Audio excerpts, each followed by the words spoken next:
Salut à toi et bienvenue sur Bonjour Professeur, la chaîne qui t'accompagnera dans l'apprentissage du français. Pour acheter ce livre ou d'autres livres, comme celui-ci, n'hésitez pas à regarder dans la description. Vous aurez tous les liens pour pouvoir réaliser cet achat.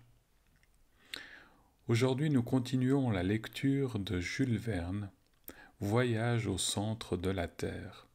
Chapitre 2, nous lisons ce livre en ligne sous le projet Gutenberg qui est libre d'autorisation. Allons-y. Ce cabinet était un véritable musée. Tous les échantillons du règne minéral s'y trouvaient étiquetés avec l'ordre le plus parfait, suivant les trois grandes divisions des minéraux inflammables, métalliques et lithoïdes. Comme je les connaissais, ces bibelots de la science minéralogique, que de fois, au lieu de m'amuser avec des garçons de mon âge, je m'étais plu à épousseter ces graphites, ces anthracites, ces houilles, ces lignites, ces tourbes. Et les bitumes, les résines, les sels organiques qu'il fallait préserver du moindre atome de poussière, et ces métaux depuis le fer jusqu'à l'or, dont la valeur relative disparaissait devant l'égalité absolue des spécimens scientifiques. Et toutes ces pierres qui eussent suffi à reconstruire la maison de Königstrasse, même avec une belle chambre de plus, dont je me serais si bien arrangé. Mais en entrant dans le cabinet, je ne songeais guère à ces merveilles. Mon oncle seul occupait ma pensée. Il était enfoui dans son large fauteuil garni de velours d'Utrecht et tenait entre les mains un livre qu'il considérait avec la plus profonde admiration. « Quel livre! Quel livre !» s'écria-t-il. Cette exclamation me rappela que le professeur Lidenbrock était aussi bibliomane à ses moments perdus. Mais un bouquin n'avait de prix à ses yeux qu'à la condition d'être introuvable, ou tout au moins illisible. « Eh bien, me dit-il, tu ne vois donc pas ? Mais c'est un trésor inestimable que j'ai rencontré ce matin en furetant dans la boutique du juif Hevelius. »« Magnifique, répondis-je avec un enthousiasme de commande. En effet, à quoi bon ce fracas pour un vieil in-quarto dont le dos et les plats semblaient faits d'un veau grossier, un bouquin jaunâtre auquel pendait un signet décoloré? Cependant, les interjections admiratives du professeur ne discontinuaient pas. « Vois, disait-il, en se faisant à lui-même demande et réponse. Est-ce assez beau? Oui, c'est admirable. Et quelle reliure! Ce livre s'ouvre-t-il facilement? Oui, car il reste ouvert à n'importe quelle page. Mais se ferme-t-il bien? Oui, car la couverture et les feuilles forment un tout bien uni, sans se séparer ni bâiller en aucun endroit. Et ce dos qui n'offre pas une seule brisure après 700 ans d'existence. Ah! Voilà une reliure dont Bozerian, Claus au Pulgold eussent été fiers. En parlant ainsi, mon oncle ouvrait et fermait successivement le vieux bouquin. Je ne pouvais faire moins que de l'interroger sur son contenu, bien que cela ne m'intéressât aucunement. « Et quel est donc le titre de ce merveilleux volume ?» demandai-je avec un empressement trop enthousiaste pour n'être pas feint. « Cet ouvrage, répondit mon oncle en s'animant, c'est l'Heimskringla de Snorre Sturluson, le fameux auteur islandais du XIIe siècle. C'est la chronique des princes norvégiens qui régnèrent en Islande. »« Vraiment ?» m'écriai-je de mon mieux, et sans doute c'est une traduction en langue allemande. « Bon, riposta vivement le professeur, une traduction. Et qu'en ferais-je de ta traduction? Qui se soucie de ta traduction?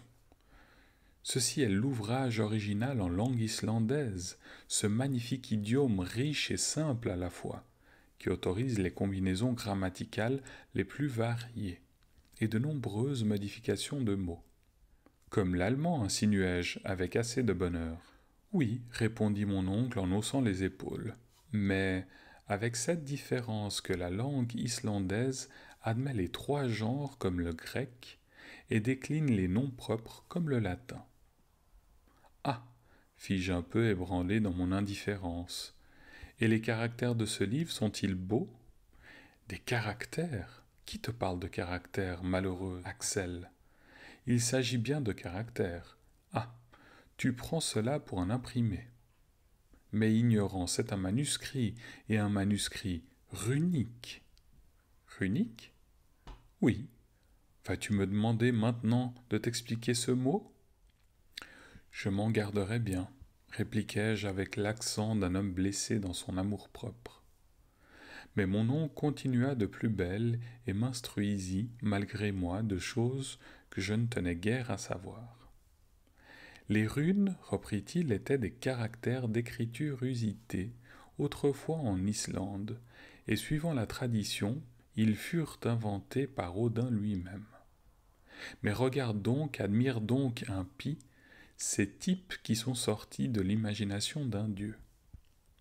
Ma foi, faute de réplique, j'allais me prosterner, genre de réponse qui doit plaire aux dieux comme aux rois, car elle a l'avantage de ne jamais les embarrasser quand un incident vint détourner le cours de la conversation.